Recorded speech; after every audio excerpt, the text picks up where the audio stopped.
They say that every neighborhood has a different house.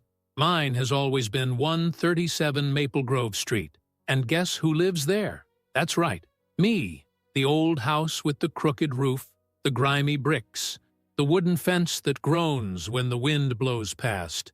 Not that I mind. In fact, I like its decadent charm, as if every crack in the wall tells a story. But the woman in front, the president of the Residents Association, didn't see it the same way. She always looked at my house as if it were an open wound in the perfect landscape of the neighborhood, a visual tumor that she swore she would one day eliminate. For the first few months, I thought she was just another neighbor who was too bored and too busy. But over time, I realized it was something deeper. She didn't just hate my house. She hated the idea of someone like me living in it, people who plant tomatoes in the yard, who don't mow the lawn with a ruler, who listen to the blues loudly on Sundays, people who smile at children, but don't bow their heads to authoritarianism disguised as cordiality. And it was on any given morning, one of those mornings when everything seems normal until chaos decides to check in, that the clowning started. I woke up to a strange noise in the garden. I thought it was a possum, or maybe the milkman. Yes, I still have one. But it wasn't. It was her. She was wearing a beige polo shirt, capri pants, and an HOA cap, as if she were a general in an imaginary army. She was driving a stake into my lawn. And not just one, several, with signs, bright red signs, with big letters. Danger, haunted house, avoid passing through. I stopped for a few seconds, thinking it was some kind of off-season Halloween play. But no, it was real. That woman was actually trying to convince the neighbors that my house was haunted. Why was that? Because one of the upstairs windows was cracked and made a strange creaking sound when the wind hit it. Because one of the trees in the backyard looks like it came out of an 80s horror movie. And, according to her, because several people have heard screams at night. The detail? The screams were mine, of frustration. When I burned my hand trying to get pizza out of the oven, the association had an emergency meeting, and of course, nobody invited me. We found out later, because gossip travels faster than Wi-Fi, that she tried to convince everyone that my house was devaluing the entire neighborhood, that the neighbors' children were having nightmares, that the mailman didn't want to go up on the sidewalk anymore. A real crusade against imperfect and authentic aesthetics. But the final straw came when she filed a complaint saying that my home posed a psychological risk to the community. Psychological risk? Where did she get that from? Probably from the same place where she keeps the HOA's motivational pamphlets. A parallel world where symmetrical bushes are more important than personal freedom. At first, I confess, I was furious. I thought about calling the police, then suing them, then setting fire to all the damn signs and sending a clear message. But then, after taking a deep breath, I realized something. What if I didn't fight this narrative? What if, instead of putting out the rumor, I inflamed it? After all, since my house was haunted, why not make it even scarier? Yes, my desire for revenge took on a special spice, and that's how the idea was born. If she wanted to spread the rumor, then I would be the ghost. House 137 would no longer be a problem, but a spectacle. And that woman, so concerned about the appearance of the street, would see what it's like to live next to a real nightmare. Not one of spirits, but one of creativity, sarcasm, and profit. I started slowly, so as not to arouse suspicion. Just a touch here, a touch there. I changed the light bulb on the balcony for one of those frosted yellow ones that flicker on and off. I made a point of not fixing the squeaky door, and even gave it a light sanding so it would scream a little louder when someone walked past. Then I went to the antique store and bought an old wind chime, the kind that makes a hollow, otherworldly sound. I hung it in front of my house. When the wind hit it, it was as if lost souls were moaning from the attic. Of course, the wife noticed. And of course, she freaked out. She tried to make a second batch of signs, this time in black and white, with skulls and strange symbols, as if I were a witch. But then the tables turned. A car pulled up in front of my house one Saturday night. Then another, and another. A group of teenagers got out with flashlights and cell phones, laughing, pointing, taking pictures. I overheard one of them saying, "Bro, this is it. It's the house people talked about at school." They wanted to see what the neighbor called the cursed residence. So I let them. I opened the door slowly, with a lighted candle in my hand, and whispered, "Are you sure you want to come in?" As if I were about to invoke a spirit. They gave a nervous shout, laughed even louder, and left, promising to come back with more people. And come back they did. By the end of the week, there was a queue on the sidewalk. I made more dim lights, bought an old slide projector, and installed it in the upstairs window to make it look like a shadow moving. I started wearing a black coat in the late afternoon, watering the plants as if they were poison potions, and with each new detail, the woman went more crazy. She called the police, claiming spiritual disturbance. One day, she came up to me personally, with a frown on her forehead, her finger cocked, and a piece of paper in her hand, probably an official pamphlet from the Residents' Association citing the visual norms of the street. She started shouting something about the level of decency in the neighborhood and how I was making a mockery of local traditions. I just looked at her with the biggest smile in the world and said, in a very calm tone, "I only accepted your suggestion." And I went back inside, letting the door creak behind me. If she didn't have a heart attack there, it was because she was stubborn. What nobody expected, perhaps not even me, was that it would grow so much. A friend gave me the idea of charging admission.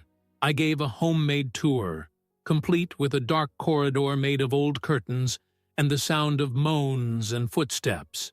People knocked on the door and paid happily. 20 reais for a real experience, they said.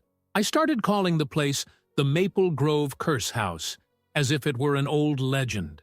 The neighborhood kids pretended to be afraid, but they were hooked and wanted to go back every weekend.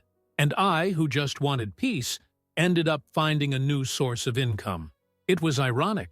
The woman tried to expel me, ridicule me, isolate me, and ended up promoting me. She turned my house into a local tourist attraction, and all I did was keep the show going.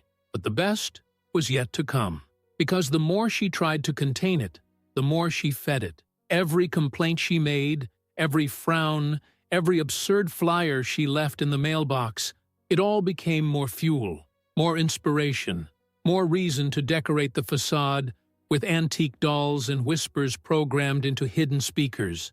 She wanted silence. She wanted symmetry. She wanted me to disappear or, at the very least, bow to the aesthetic norms of the white picket fence dictatorship.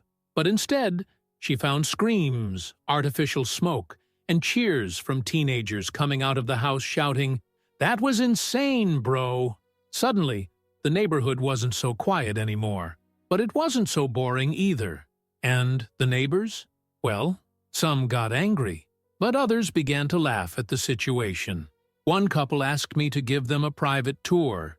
A father brought his daughter with a snack to thank me, saying that she had finally stopped being afraid of the dark because she had met the real House of Terror and survived. And the president of the association? She was on the verge of collapse. You could see it in the way she walked with her arms crossed, her eyes popping out of their sockets, her mouth locked in an indignant pout. And me? Honestly, I started sleeping better than ever. I didn't plan for success. In fact, I've never been the kind of person who seeks attention. But there's one thing I've learned from living with people like that woman. If you don't act, they'll act for you, and always against you. That's precisely why I started to act, and with gusto. When I realized that the impromptu tickets were selling out every weekend, I decided to professionalize things. Not in a vulgar way, of course. No themed tour with zombies or plastic vampires. I wanted to keep that dark and decadent, almost melancholic air that my house already naturally offered. I went to the local junkyard and bought some old bed headboards, a cracked mirror, an old crooked chandelier, and a wooden chest that smelled like the last century. I scattered everything in the right corners, without overdoing it. The idea was not to look like an amusement park, but a house with history. My history. The peeling walls were given fake candles and indirect lights. The bathroom on the second floor became the endless bathtub room, a silly installation with steam and the sound of running water. And the basement. Ah, the basement. It was already a character in its own right. It was enough to add some old chains, a flickering lamp, and a recording of panting in the background. The screams of the visitors echoed through the night, which only made my neighbor foam more. She called a second emergency HOA meeting. She claimed that I had turned the street into a circus attraction, that the children were traumatized, that the neighborhood was falling in value. She went so far as to say that the mere existence of my house was a moral violation of the standards established since the community's founding. But this time, not everyone agreed with her. Some of the neighbors, a little miffed, began to shake their heads. There were even some who said, "Well, he's making money, isn't he?" Or, "My daughter loves going there. She says it's better than the movies." I wasn't asked, of course, but the walls here have ears, and some of the children on the street told me everything with the half-whispered excitement of someone who loves to live on the edge of a scolding. It was there that the tide turned for good. The woman realized that she was losing territory. Her authority was no longer absolute. She could make copies and copies of the association's regulations, but no one took them seriously anymore. The whole neighborhood was laughing between the lines, and that's when she launched her final attack. One Wednesday morning, I woke up to a hollow sound coming from the garden, hammering. I looked out of the window, and there she was, accompanied by two men in blue lab coats. One of them was holding a clipboard, the other a tape measure. They were measuring my facade, pointing to the roof, muttering something to each other. I walked over, calmly, like someone just going to water the plants, and asked if they needed any help. "We're doing an inspection at the formal request of the HOA president," said one of the men, without looking at me. The woman behind him smiled like she was already victorious. Apparently, she had managed to force an inspection on the grounds of structural instability and risk to the surroundings. Basically, she tried to get my house shut down. But there's one detail she forgot. I've been working with the restoration of old buildings for years. I specialize in centuries-old structures. I know every rule, every article of the Housing Safety Code. The house may look like a horror movie, but it's as solid as a bunker. What's more, all the internal adaptations I made were mobile, reversible. Nothing was altered in the original structure. The inspectors realized this in less than an hour, and perhaps a little embarrassed, they even praised the creativity of the setting. One of them asked to take a photo of the facade, saying that his son was a fan of mysterious things. She turned red, then pale, and she left without saying a word. I thought that would end the war, that she would finally give up. But no, the woman disappeared for a few days and came back different, quieter, but with a strange glint in her eyes. It was as if she was planning something much bigger, something final. And that's when I started to get suspicious. Maybe she wasn't trying to stop me. Maybe she was trying to throw me out, not out of a tantrum, but out of fear. Fear of losing control, afraid that I would prove, in front of everyone, that it was possible to live outside the box and still be happy. And profitable. She didn't just want to silence the screams. She wanted to erase my existence from the street. And frankly, nothing cheered me up more than continuing to exist. Ever louder, more visible, noisier. She disappeared for almost a week. She didn't cross the street. She didn't appear in the windows. She didn't drive past with that patrolling look she liked to show off. It was strange at first. The neighborhood even seemed calmer without her hurried footsteps on the sidewalk, impromptu meetings in the bandstand, and notes left in mailboxes. I should have been relieved, but no. It was too quiet coming from someone who always made a fuss for whatever stupid reason. And when someone like her stops making noise, it's because she's digging a hole. A very deep one. The following Saturday morning, confirmation came. A couple queuing to get into the house handed me a leaflet printed on couché paper, as if it were an invitation to the opening of some expensive restaurant. But it was nothing of the sort. It was a manifesto, 4 pages full of text, bad graphics, and distorted photos of the facade of my house, with red arrows pointing out cracks that didn't exist, shadows that looked like ghosts, but which, if you looked closely, were just the reflection of the tree on the sidewalk, and a list of indisputable reasons why the house at 137 Maple Grove should be closed immediately. The headline? The Truth About the Murder.